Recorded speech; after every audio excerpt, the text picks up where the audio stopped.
For decades, we were taught a simple story about progress, a story so familiar that most of us never questioned it. Work hard, earn more, invest consistently, stay patient, and over time, life will reward you. It sounded almost natural, almost moral, as if the universe itself had agreed to these terms. Every generation passed this logic down to the next, reinforced by charts, advisors, textbooks, and success stories that all pointed in the same direction: buy and hold, diversify, stay the course. Time in the market beats timing the market. And for a long time, this story worked well enough that it stopped feeling like advice and started feeling like a law of nature. But where did these rules actually come from? Were they timeless truths about how money and progress work? Or were they simply conclusions drawn from a very specific historical moment that we quietly assumed would last forever? And if those rules were shaped by a particular environment, what happens when that environment changes while our expectations stay the same? To understand why so many people today feel like they're doing everything right yet getting nowhere, we have to go back to the period that shaped our collective financial mindset, the era that trained us to believe that patience alone guarantees progress.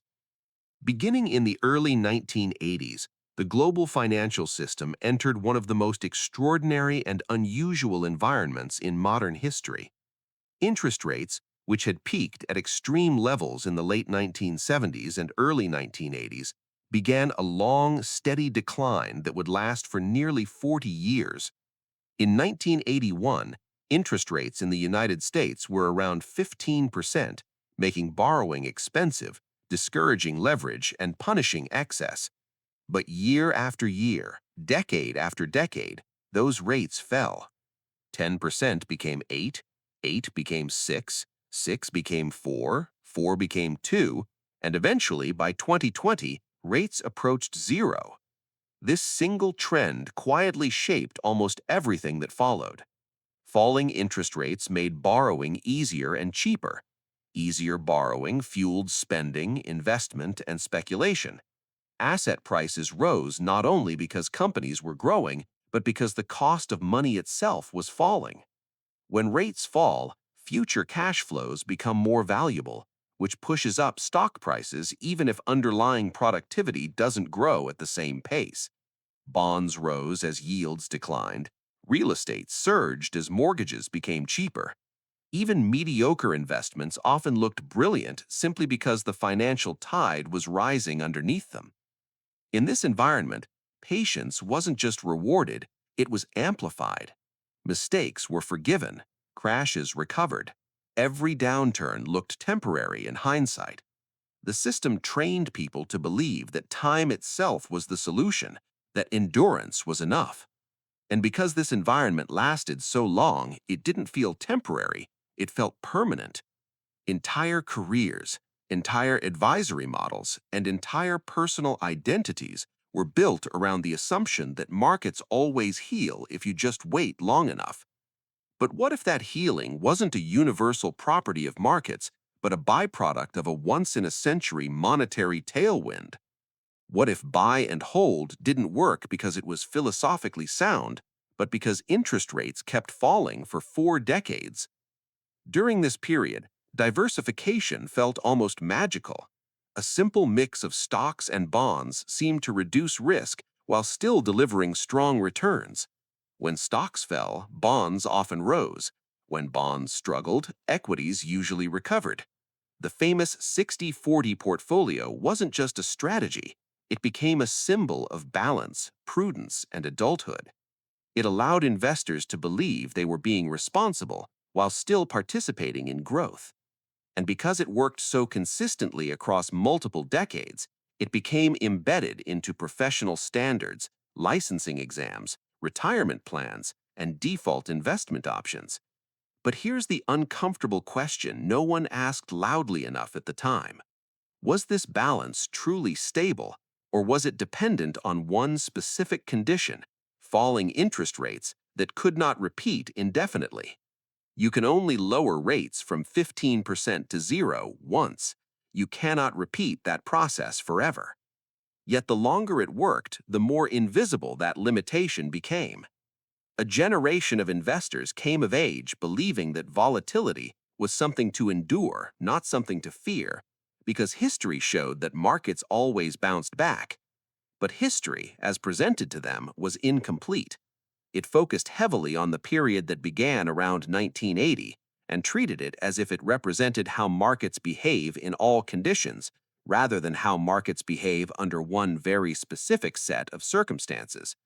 The result was a kind of collective overconfidence, not arrogance, but a quiet assumption that progress was linear if you stayed disciplined. This assumption shaped not just portfolios, but life decisions. People delayed savings early in their careers because there's plenty of time. They took on more debt because rates were low and refinancing was always possible. They planned retirements based on projected averages that assumed the future would resemble the past. And when advisors reinforced these beliefs, they weren't necessarily lying. They were teaching what they themselves had learned in an environment that rewarded those lessons. The problem wasn't bad intent. The problem was historical myopia. Few people stopped to ask whether the rules they were following were universal, or whether they were optimized for a chapter of history that might not repeat. Even fewer asked what those rules might look like if the financial climate shifted in the opposite direction. And this is where expectations quietly became dangerous. When a system works for 40 years, people stop treating it as a strategy and start treating it as reality. They anchor their sense of safety to it. Their identity as responsible adults becomes intertwined with following it. Questioning it begins to feel reckless, even heretical. But systems do not owe us continuity. Economic environments change, often slowly enough that the shift is invisible until the consequences become impossible to ignore. The irony is that the same environment that made long-term investing feel safe also encouraged fragility beneath the surface. Cheap money rewarded leverage, rising asset prices masked inefficiencies, easy refinancing delayed hard decisions. Risk accumulated quietly while returns appeared stable. And crises during this period were followed by aggressive interventions, rate cuts, liquidity injections, bailouts. The system trained people to believe that every downturn would be met with rescue. The lesson absorbed wasn't just that markets recover, but that they are protected, that someone, somewhere will step in. But what happens when the tools that enabled those rescues lose their effectiveness? What happens when rates can no longer fall meaningfully? When debt levels are already stretched? When interventions create new problems instead of solving old ones? These questions were rarely part of mainstream financial education because they didn't matter until they did. The rules that shaped our expectations were never neutral truths. They were adaptive responses to a unique period of declining rates, expanding balance sheets, and institutional backstops. They worked brilliantly within that context. The danger lies not in having followed them, but in continuing to follow them blindly after the context that supported them has begun to shift. And this is why so many people today feel a strange dissonance. On paper, they are doing better. They earn more than their parents did at the same age. Their portfolios may even be larger in nominal terms, yet their sense of security feels thinner. Their margin for error feels smaller. A single shock, a market drawdown, a health issue, a job disruption, feels more threatening than it should given how successful they appear. That discomfort is not irrational. It is the psychological signal that expectations shaped by an old environment are colliding with a new reality. The story we were taught assumed a world where time healed most financial wounds. But time only heals when the underlying forces cooperate. When those forces change, time is no longer enough. Understanding this doesn't mean abandoning discipline or embracing panic. It means recognizing that the rules we inherited were conditional, not eternal. They were optimized for a world of falling rates, expanding balance sheets, and repeated rescues. As that world fades, the gap between what we expect and what we experience widens. And before we can talk about new strategies, new definitions of progress, or new ways to protect our lives from financial fragility, we first have to let go of the comforting illusion that the old rules were ever guaranteed to work forever. The real question is not whether those rules were wrong, but whether we are brave enough to admit that they belonged to a different chapter of history, and that clinging to them without understanding their origins may be the very reason progress today feels so elusive. At some point, usually quietly and without ceremony, environments change, not with a dramatic announcement or a clear line in the sand, but through small shifts that only become obvious in hindsight. And the most dangerous moment is not when the change is complete, but when people continue acting as if nothing has changed at all. If the rules that shaped our expectations were born in a world of falling interest rates, expanding credit, and constant intervention, then the most important question today is not whether those rules were ever valid, but whether the conditions that allowed them to work still exist. And if they don't, why did so few people notice the transition while it was happening? For decades, the financial system operated with a powerful, almost invisible tailwind, the steady ability of central banks to lower interest rates whenever growth slowed or markets panicked. This wasn't just a technical adjustment, it was the foundation of modern financial stability. Lower rates made borrowing cheaper, encouraged risk-taking, and supported asset prices across the board. Whenever the economy stumbled, policymakers had room to respond. Rates could be cut, liquidity could be added, confidence could be restored. The system learned that pain was temporary because relief was always available. Over time, this created an implicit promise that downturns would be managed, softened, and reversed. But what happens when that promise runs into a physical limit? Interest rates cannot fall below zero indefinitely without distorting the system itself. Debt cannot grow faster than income forever without consequences. At a certain point, the tools that once stabilized the system begin to lose their power, not because policymakers forget how to use them, but because their effectiveness depends on conditions that no longer exist. By the late 2010s, those limits were already visible to anyone willing to look closely. Interest rates in many developed economies were near zero. In some cases, they were negative. Central bank balance sheets had expanded dramatically compared to previous decades. Governments, corporations, and households carried far more debt than they had in earlier cycles. The room to maneuver that once existed had narrowed. Yet the habits formed during the previous 40 years didn't disappear. Investors, institutions, and individuals continued to behave as if the same safety nets were still fully intact. When markets wobbled, they expected rate cuts. When growth slowed, they expected stimulus. When valuations stretched, they assumed low rates justified everything. The environment had changed, but the reflexes had not. And then came the moments that exposed the shift. Inflation, long dismissed as a relic of the past, returned in ways that surprised both policymakers and the public. Supply chains fractured, labor dynamics changed, geopolitical tensions resurfaced. Suddenly, the same central banks that had spent years supporting growth were forced to do the opposite. Instead of cutting rates to rescue markets, they had to raise them to restrain prices. This reversal matters far more than most people realize. For the first time in decades, the primary tool used to protect asset prices became a source of pressure on them. Higher rates don't just slow economic activity, they change the math underlying nearly every financial decision.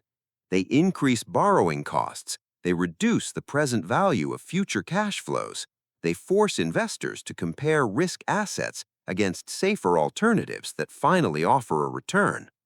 In this environment, patience alone no longer guarantees recovery because the conditions that fueled past recoveries are no longer assured.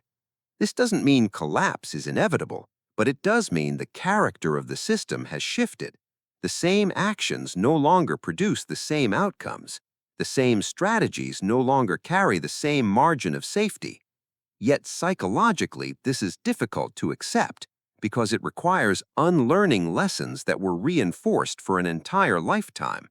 It's far easier to believe that the current moment is an anomaly, a temporary disturbance after which everything will return to familiar patterns. But what if this isn't a temporary deviation? What if it's a transition between regimes? What if the reason progress feels harder today is not because individuals are failing, but because the environment that once amplified effort is no longer doing so? In the old regime, rising asset prices did much of the work. Even modest contributions grew over time as valuations expanded. Debt felt manageable because refinancing was always cheaper in the future than it was in the present. Mistakes were absorbed by growth. In the new regime, those assumptions weaken. Asset prices face headwinds instead of tailwinds.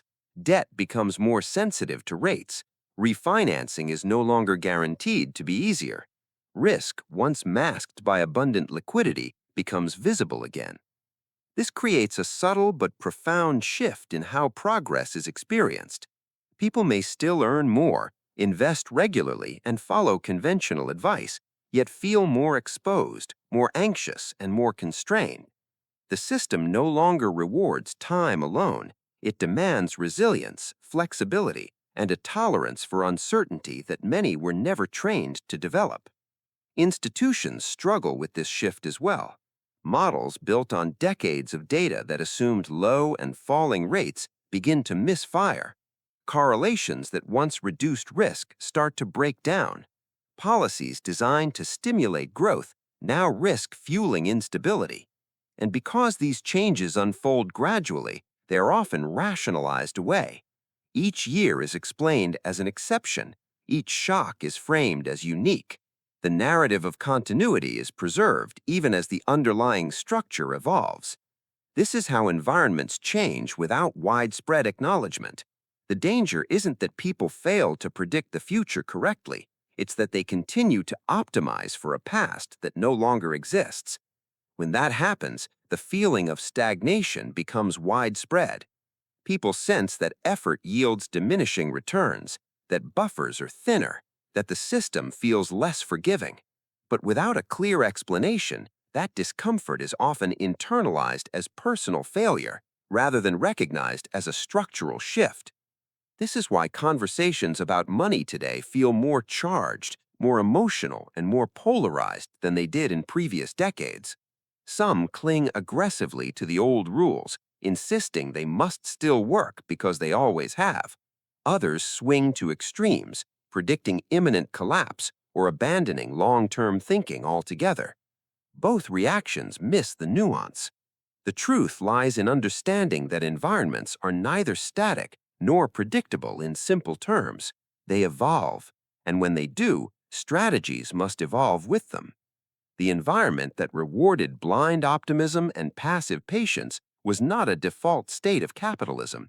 It was a historically unusual period shaped by specific monetary, demographic, and political conditions.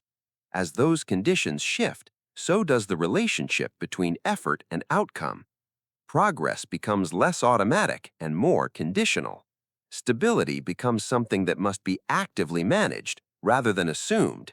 This is uncomfortable because it removes the comforting belief that simply following the rules is enough. It forces a deeper question. If the environment no longer carries us forward, what does progress depend on now?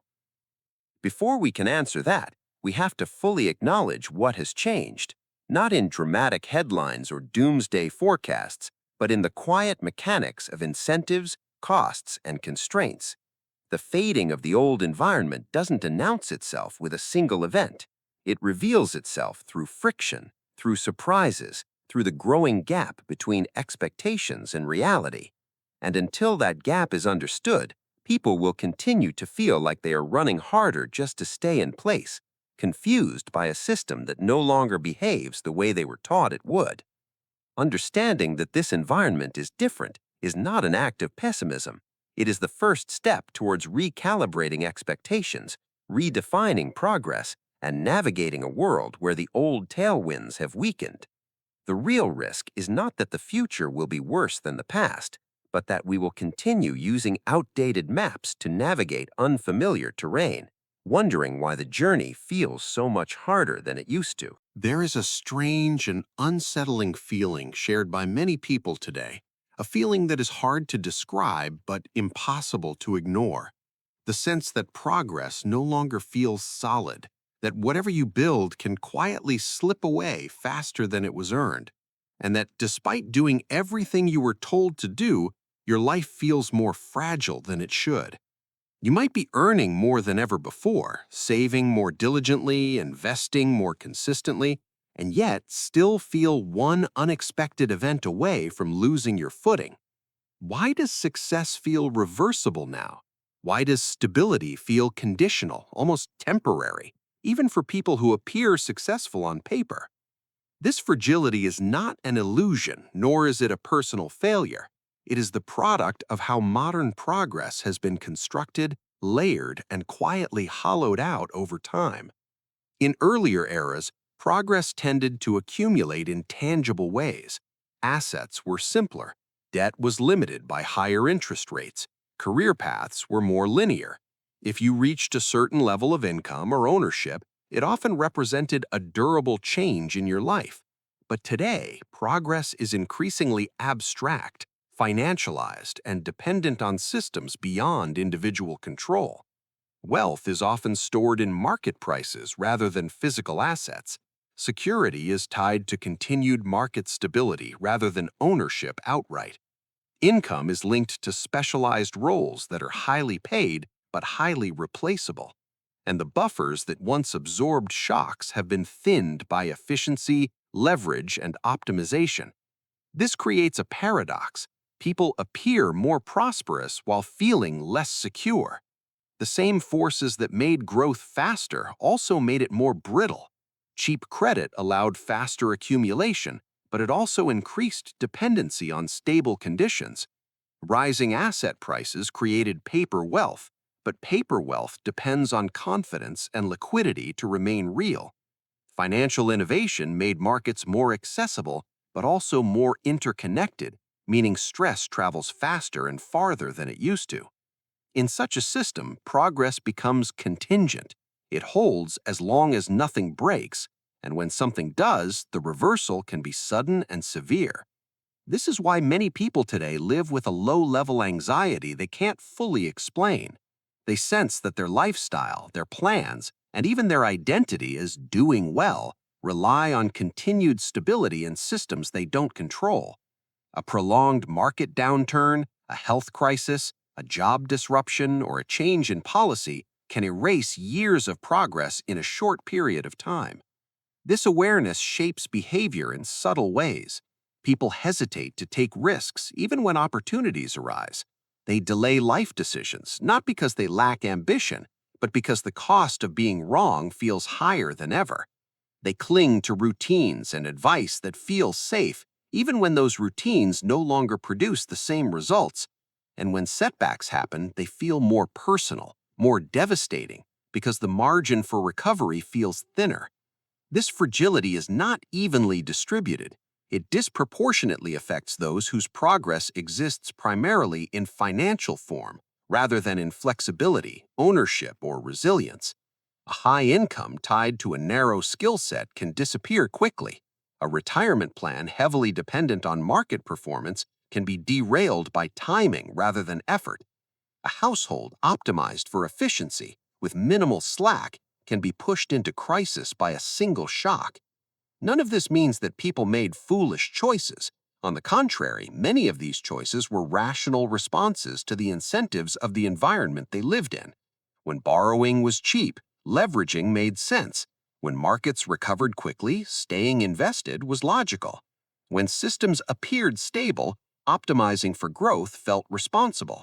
The problem is that these rational decisions, when aggregated across millions of people, created a system that trades durability for speed. Progress became faster but less forgiving, more efficient but less robust. And because this shift happened gradually, most people never consciously opted into fragility, they inherited it. They internalized expectations shaped by a different era and applied them to a system that now behaves differently. This is why the emotional experience of progress has changed. Success no longer brings peace, it brings maintenance. Achieving a milestone doesn't feel like a rival, it feels like something that must be defended. Instead of asking, "How far have I come?" people increasingly ask, "How long can I keep this?" That question alone changes how progress is lived. It turns growth into vigilance and ambition into anxiety. Even moments of achievement are shadowed by the awareness that conditions could change. And when people look around and see others struggling despite outward success, that awareness deepens. Stories of sudden layoffs, market crashes, medical emergencies, or policy shifts reinforce the sense that no level of effort fully insulates you. The system appears less like a ladder and more like a moving walkway that can speed up, slow down, or reverse direction without warning. This doesn't mean progress is impossible. It does mean it is more exposed. In earlier environments, time itself acted as a stabilizer. The longer you stayed in the game, the more likely you were to benefit from recovery and growth. In the current environment, time can work against you if conditions deteriorate during the years when you need stability the most. This temporal fragility is especially acute for those approaching major life transitions, retirement, family formation, career shifts. These moments require predictability. When predictability erodes, progress feels less like a path and more like a gamble. And because humans are wired to seek certainty, this uncertainty creates stress even when nothing has gone wrong yet. The mind anticipates loss before it occurs. It rehearses scenarios. It becomes cautious, sometimes overly so. This psychological weight is one of the hidden costs of modern progress. People are not just working harder, they're carrying more invisible risk. They're managing complexity, volatility, and exposure alongside their ambitions. And because much of this risk is systemic rather than personal, traditional advice focused solely on discipline and patience feels insufficient. It addresses behavior, but not structure. It tells people to try harder within a framework that has become less stable. This mismatch fuels frustration and self-doubt. People wonder why the formulas that worked for previous generations feel unreliable now. They question their own competence without realizing that the ground beneath them has shifted. The truth is that fragility is not a moral failure. It is the design feature of systems optimized for efficiency and growth over resilience. When everything works, such systems appear miraculous. When something breaks, the consequences cascade. Understanding this reframes the experience of modern progress. The unease many people feel is not a sign that they're doing something wrong. It is a rational response to living in a system where buffers are thin and reversals are fast. Recognizing this doesn't mean retreating into fear or pessimism. It means acknowledging that progress today must be evaluated not only by how fast it grows, but by how well it holds under stress. Before asking how to get ahead, the more urgent question becomes, how exposed am I to reversal? How dependent is my sense of stability on conditions I can't influence? And if those conditions change, what remains? These are uncomfortable questions, but they are necessary ones. Because until fragility is understood, progress will continue to feel like something you can touch one moment and lose the next, leaving people confused about why success no longer feels like safety. There's a quiet contradiction at the center of modern financial advice, a contradiction that most people sense instinctively but rarely articulate. The same strategies that feel safest, most familiar, and most reassuring are often the ones least equipped to deal with meaningful change. If the environment has shifted, if the old tailwinds have weakened, and if progress has become more fragile, then why does the advice remain so confident, so consistent, and so resistant to revision? Why are people still told to stay the course, trust the process, and avoid questioning the framework itself, even as their lived experience increasingly clashes with those assurances? The answer lies not in conspiracy or malice, but in a powerful combination of psychology, institutional incentives, and professional risk aversion that quietly shapes what advice gets repeated and what questions go unasked. At the psychological level, humans crave stability, especially in complex and uncertain domains like money. When outcomes are unpredictable and systems are difficult to understand, familiar rules provide emotional relief. They reduce anxiety by offering a script, a sense of order, and the comforting belief that someone else has already figured this out. For decades, the conventional advice worked well enough that it became synonymous with responsibility itself. Following it felt not just prudent, but virtuous. Deviating from it felt reckless. This created a powerful cognitive anchor. Once people internalize a framework as the right way, evidence that challenges it is often interpreted as noise, bad luck, or temporary deviation rather than a signal that the framework itself might need revision. This is reinforced by confirmation bias. Success stories are highlighted. Failures are attributed to individual mistakes. Periods when the advice underperforms are framed as tests of patience rather than prompts for reflection. Over time, the advice becomes self-sealing. Any outcome can be explained without questioning the core assumptions. But psychology alone doesn't explain the persistence of conventional wisdom. Institutions play an equally important role. Financial advice at scale is not delivered by independent thinkers operating in isolation. It is delivered by organizations that must manage legal risk, reputational risk, and career risk. From that perspective, the safest advice is not necessarily the most adaptive, but the most defensible. Recommending a widely accepted strategy protects the advisor far more than recommending a nuanced, conditional, or unconventional approach. If everyone is following the same playbook and something goes wrong, no individual advisor is singled out. The failure is systemic, not personal. But if an advisor deviates from standard practice and the outcome is poor, even for reasons beyond their control, that deviation becomes a liability. This creates a powerful incentive to stick to consensus, even when the consensus is outdated. Over time, best practices ossify. They are taught, tested, licensed, and regulated into permanence. New advisors learn what has worked historically, not necessarily what may work under different conditions. Models are built on long data sets that overweight recent decades because that data is abundant, clean, and relevant to modern markets. Edge cases and regime shifts are acknowledged academically, but rarely integrated into day-to-day advice because they complicate messaging and increase uncertainty. Simplicity becomes a feature, not a flaw. A single, repeatable narrative scales better than a conditional one. Stay invested is easier to communicate than stay invested unless the environment changes in these specific ways. Diversify and rebalance is easier than explaining when correlations might break down. The result is advice that prioritizes consistency over adaptability. It feels steady, but it is brittle. And because it is delivered with confidence, it discourages questioning. People assume that if something were truly wrong, the advice would have changed already. But institutions rarely change frameworks proactively. They change reactively, often only after failure becomes undeniable. Even then, the changes are gradual, framed as refinements rather than reversals. This lag between environmental change and advisory adaptation creates a widening gap between reassurance and reality.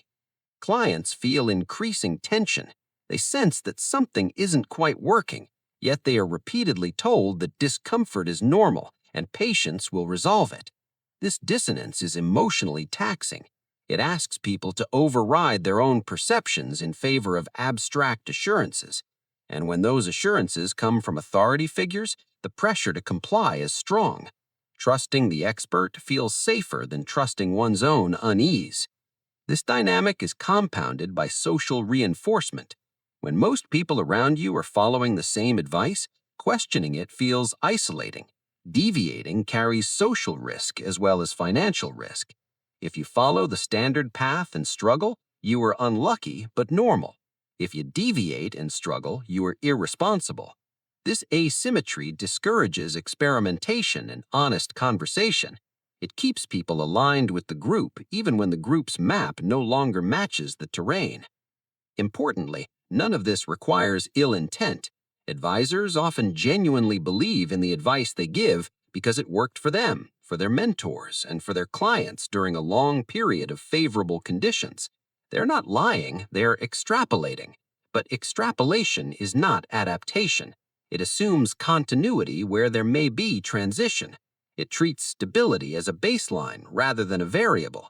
And when the environment changes slowly, extrapolation can appear reasonable right up until it fails. The deeper issue is that conventional advice is optimized for average outcomes over long periods, not for individual vulnerability at specific moments. It assumes that time smooths volatility, but it doesn't ask whose time or whether the timing of shocks matters. It emphasizes long-term averages while downplaying path dependence, the reality that the order and timing of returns can profoundly affect lived outcomes. For someone early in their journey, volatility may be survivable. For someone near a transition point, the same volatility can be life-altering. Yet the advice remains the same, because adjusting it requires acknowledging that the framework is incomplete. This is uncomfortable for both advisors and clients. It introduces ambiguity where certainty once existed. It forces trade-offs into the open. It asks harder questions. What are you optimizing for? Maximum return or minimum regret? Growth or resilience? Simplicity or robustness? These questions don't have universal answers, which makes them difficult to standardize. And what cannot be standardized rarely scales. As a result, the system defaults to what is scalable, defensible, and familiar, even if it no longer fits everyone equally well. This is why conventional advice feels both reassuring and increasingly misaligned. It offers emotional comfort without addressing structural change. It soothes anxiety without resolving its source. It reassures people that they are doing the right thing, even as their experience suggests that the definition of right may need updating.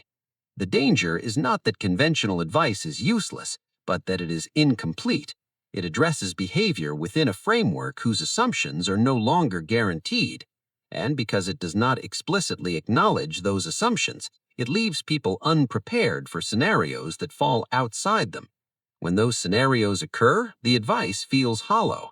People are told to stay calm in situations where calmness alone does not restore stability. They are told to wait in environments where waiting may increase exposure. Over time, this erodes trust, not just in advisors, but in the idea that progress itself is predictable. Understanding this dynamic reframes the problem.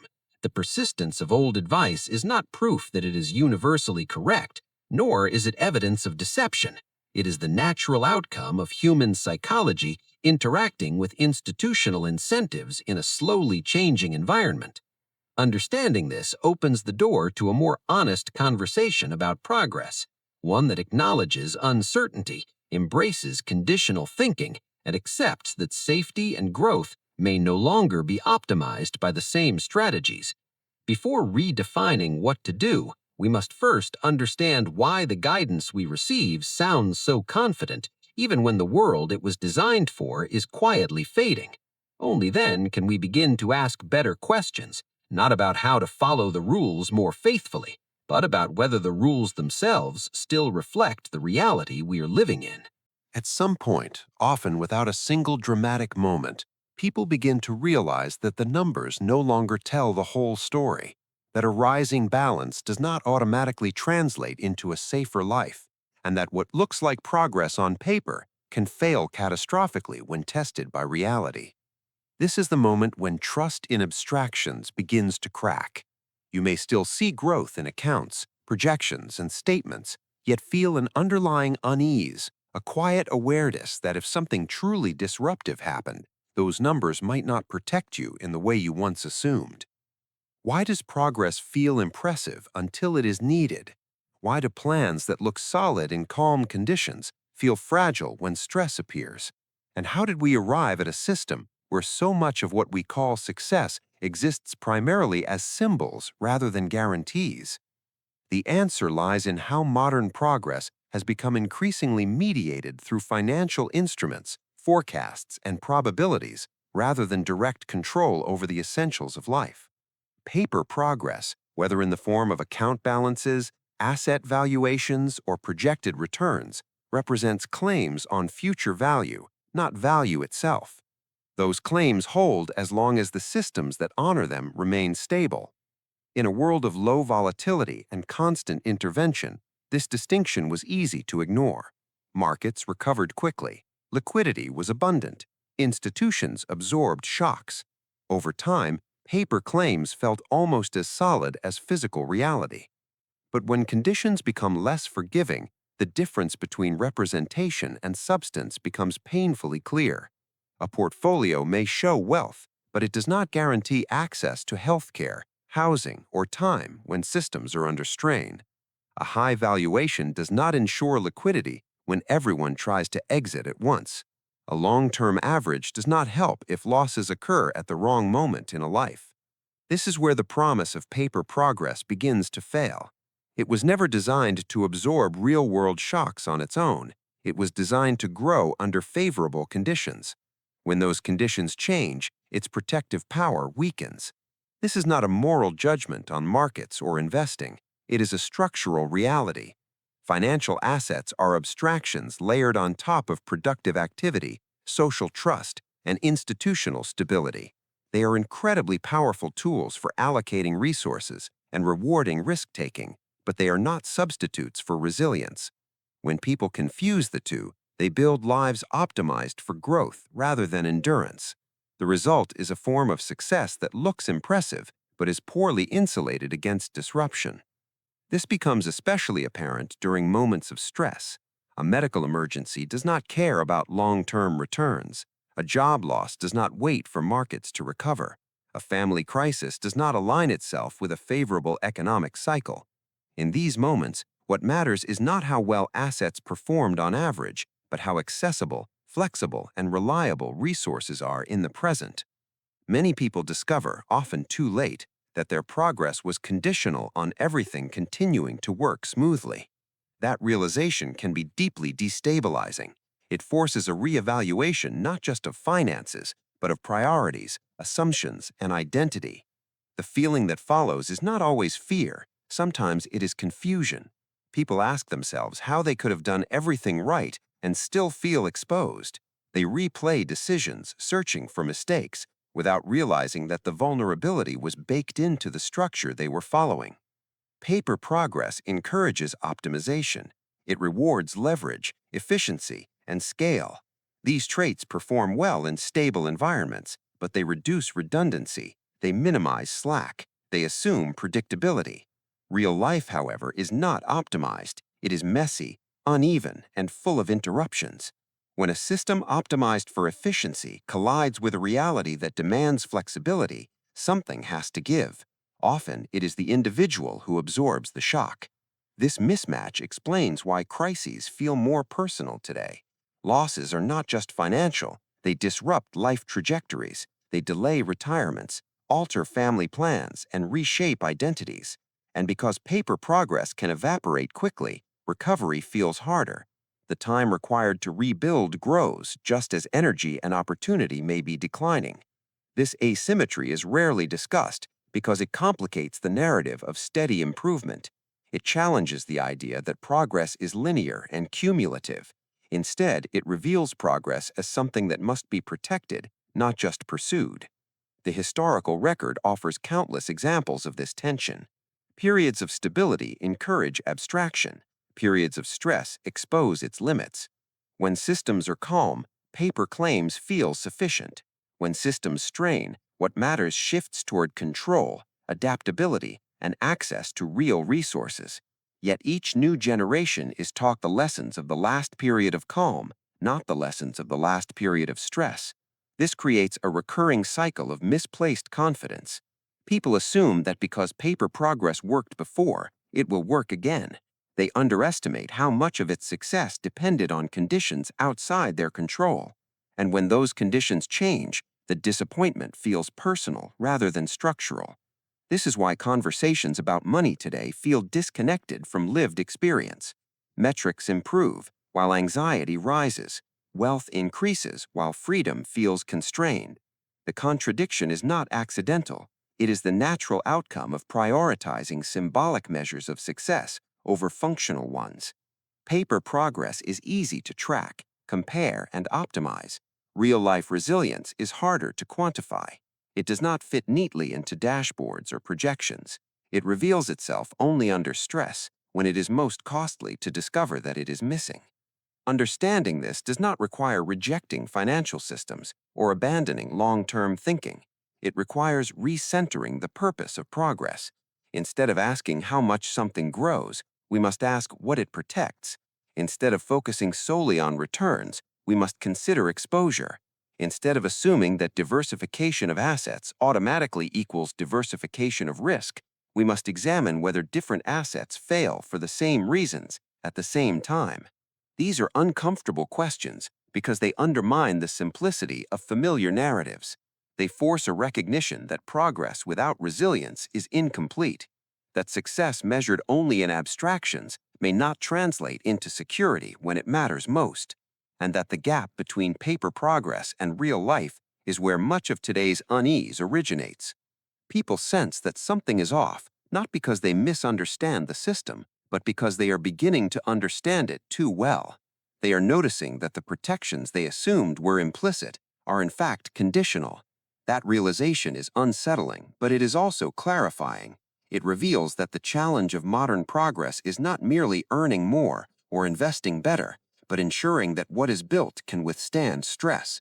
Until this distinction is acknowledged, people will continue to chase numbers that impress in calm times and disappoint in difficult ones, wondering why their apparent success feels so vulnerable. The real question, then, is not how to maximize paper progress, but how to reconnect progress to the realities of living, to time, health, stability, and choice, so that when life inevitably deviates from the plan does not collapse with it. If progress no longer feels safe, if growth no longer guarantees stability, and if doing everything right still leaves people exposed, then the most important question is no longer how to advance faster, but what advancing should even mean in this environment. What does real progress look like when the old markers feel hollow, when accumulation without resilience creates anxiety instead of freedom, and when the future feels less predictable than the past? For the first time in generations, progress must be redefined, not as upward motion alone, but as the ability to endure, adapt, and choose under pressure. This is not a rejection of ambition, nor a retreat into pessimism. It is an acknowledgement that the terrain has changed, and that maps drawn for smoother ground are no longer sufficient. Real progress today begins with a shift in orientation from maximizing outcomes to managing exposure. Instead of asking only how much something can grow, it asks how much damage can be absorbed without collapse. Instead of treating volatility as an abstract inconvenience smoothed out by averages, it treats volatility as a lived experience that interacts with timing, health, family, and opportunity. This reframing changes priorities in subtle but profound ways. Progress becomes less about optimizing a single metric and more about balancing multiple forms of security. Financial capital remains important, but it is no longer assumed to be universally protective. Time, flexibility, skills, relationships, and optionality take on greater weight. The question shifts from what has the highest expected return to what gives me the most control when conditions deteriorate. This is uncomfortable because it resists simplification. It cannot be fully captured by spreadsheets or rules of thumb. It demands context, judgment, and self-awareness. It forces individuals to confront trade-offs rather than hide behind averages. Real progress accepts that not all risks are equal and that some risks compound while others cancel out. It recognizes that efficiency and resilience often exist in tension. A system optimized for maximum efficiency leaves little room for error. A life optimized for maximum growth may sacrifice slack, recovery, and choice. Progress, then, becomes the art of deciding where inefficiency is not waste, but insurance, where redundancy is not laziness, but strength, where slower growth may buy durability. This reframing also alters how success is emotionally experienced. Instead of chasing reassurance from numbers alone, progress is felt through reduced fragility, through knowing that a shock would hurt but not destroy, through having multiple ways forward rather than a single narrow path. This sense of stability does not eliminate uncertainty, but it changes one's relationship to it. Uncertainty becomes something to navigate rather than something to fear. This is why real progress often looks quieter than paper progress. It may not impress from the outside, it may not maximize visible metrics, but it reduces dependency on perfect conditions. It increases the margin for error. It preserves agency when systems falter. Importantly, this does not require extraordinary wealth or radical choices.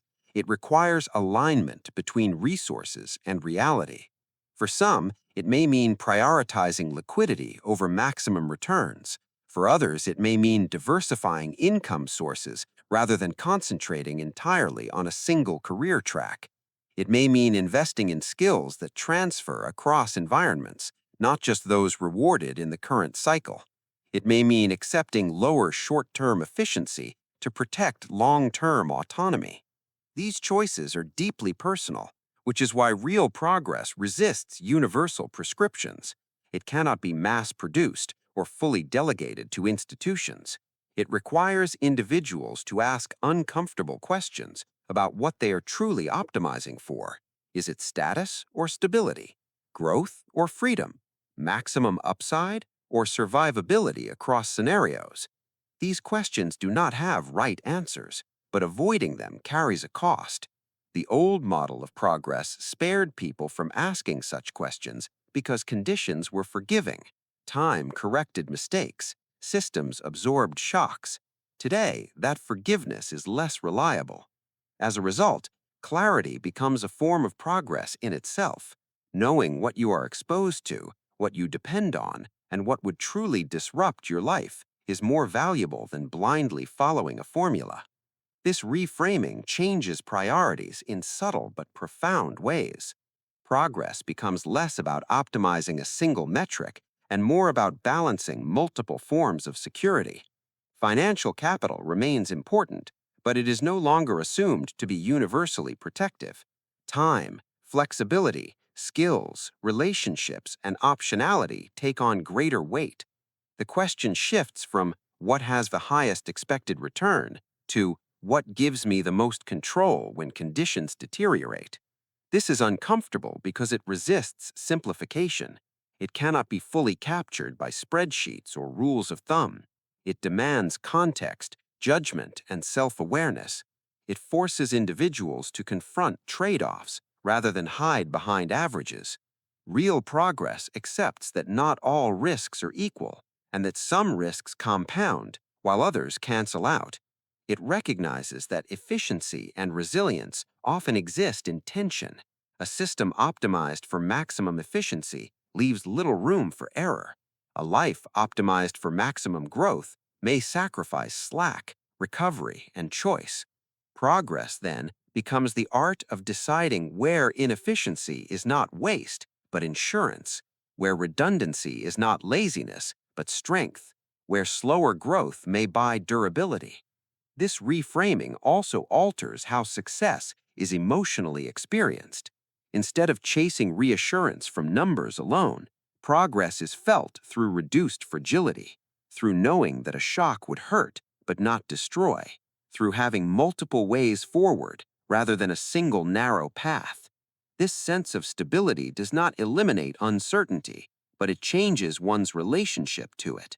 Uncertainty becomes something to navigate rather than something to fear. This is why real progress often looks quieter than paper progress. It may not impress from the outside, it may not maximize visible metrics, but it reduces dependency on perfect conditions. It increases the margin for error. It preserves agency when systems falter. Importantly, this does not require extraordinary wealth or radical choices. It requires alignment between resources and reality. For some, it may mean prioritizing liquidity over maximum returns. For others, it may mean diversifying income sources rather than concentrating entirely on a single career track. It may mean investing in skills that transfer across environments, not just those rewarded in the current cycle. It may mean accepting lower short-term efficiency to protect long-term autonomy. These choices are deeply personal, which is why real progress resists universal prescriptions. It cannot be mass-produced or fully delegated to institutions. It requires individuals to ask uncomfortable questions about what they are truly optimizing for. Is it status or stability? Growth or freedom? Maximum upside or survivability across scenarios? These questions do not have right answers, but avoiding them carries a cost. The old model of progress spared people from asking such questions because conditions were forgiving. Time corrected mistakes. Systems absorbed shocks. Today, that forgiveness is less reliable. As a result, clarity becomes a form of progress in itself. Knowing what you are exposed to, what you depend on, and what would truly disrupt your life is more valuable than blindly following a formula. This reframing changes priorities in subtle but profound ways. Progress becomes less about optimizing a single metric and more about balancing multiple forms of security.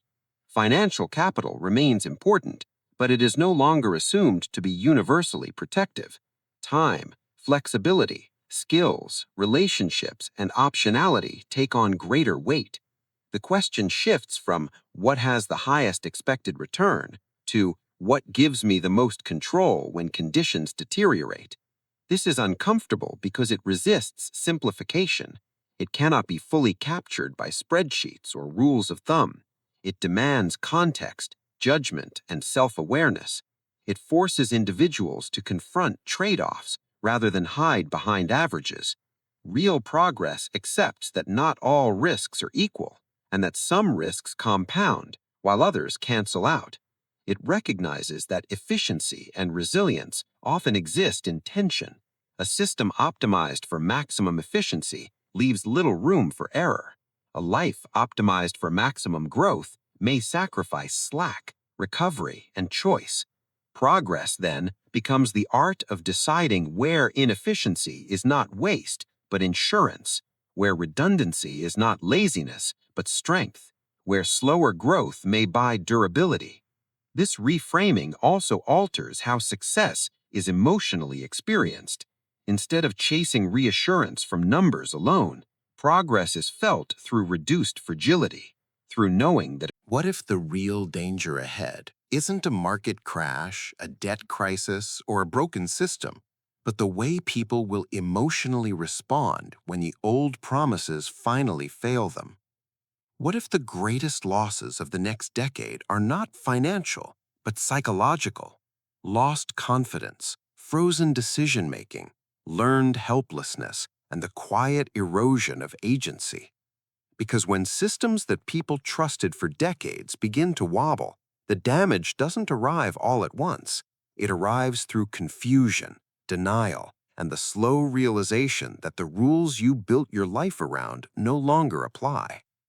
This is the part of the cycle that rarely makes headlines, yet it is where the deepest consequences unfold. When progress stalls or reverses, people don't just lose money, they lose narratives. The story they told themselves about effort, reward, fairness, and time stops making sense. And when meaning collapses faster than numbers, people cling to whatever explanation feels safest, even if it's false. Some retreat into nostalgia, believing the past will somehow repeat if they wait long enough. Others surrender responsibility entirely, convincing themselves that nothing they do matters anymore. Some double down recklessly, chasing salvation through extreme bets, desperate to outrun reality. These reactions are not random, They are predictable responses to uncertainty when identity is tied too tightly to external systems. For decades, many people outsourced their sense of safety to abstractions. Markets always recover, institutions always stabilize, experts always know more. But when those abstractions begin to fail, the emotional shock is disproportionate because what collapses is not just value, but trust. Trust in the future, trust in competence, trust in oneself. This is why the next phase of progress cannot be purely technical or financial. It must be psychological. It must address how individuals relate to risk, control, and uncertainty. The people who navigate periods of disruption best are rarely the most informed or the most sophisticated. They are the ones with the strongest internal locus of control.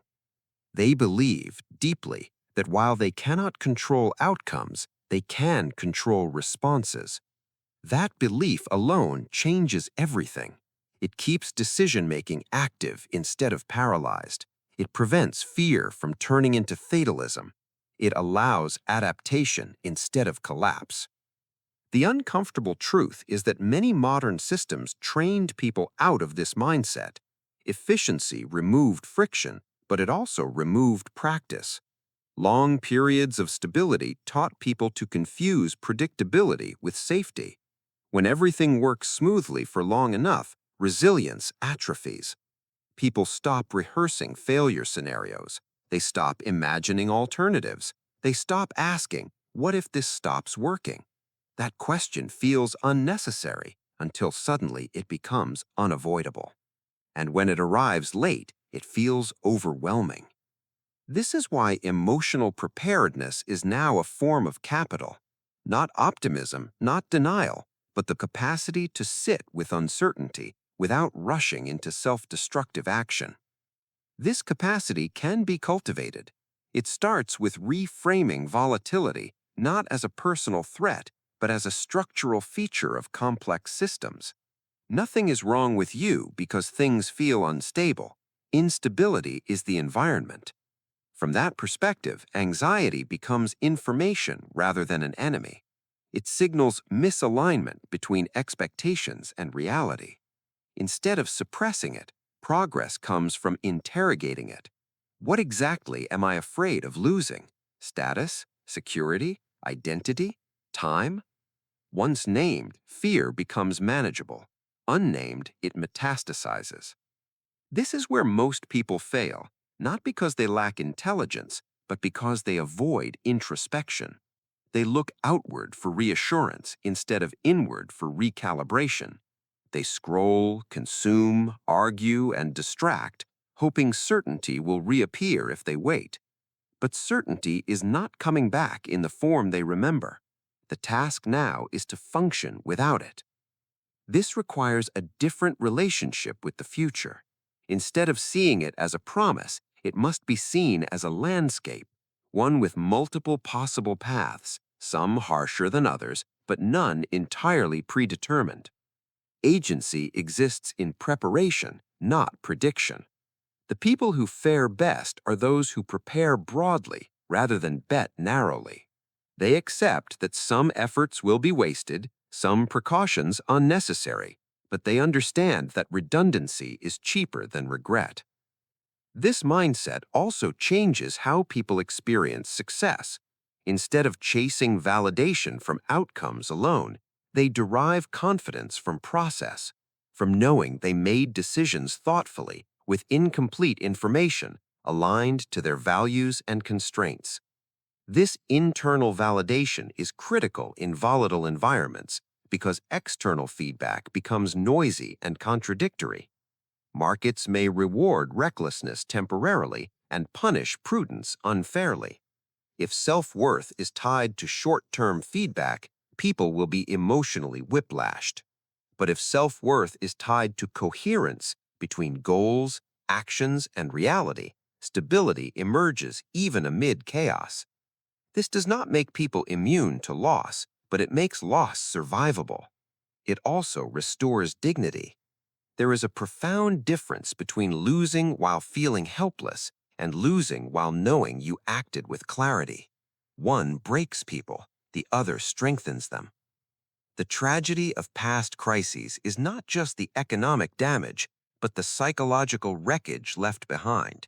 People who internalized systemic failure as personal failure. People who concluded that effort is pointless because outcomes disappointed them once. This learned helplessness is contagious. It spreads through families, workplaces, and cultures. Preventing it is one of the most important forms of progress available.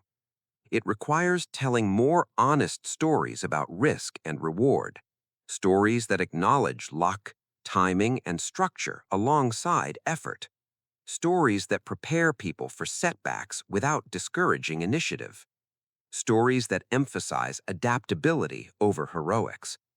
This is especially critical for younger generations who are entering adulthood during a period of heightened instability. If they are taught that the world is broken beyond repair, they will disengage. If they are taught that the world is stable and fair when it is not, they will feel betrayed.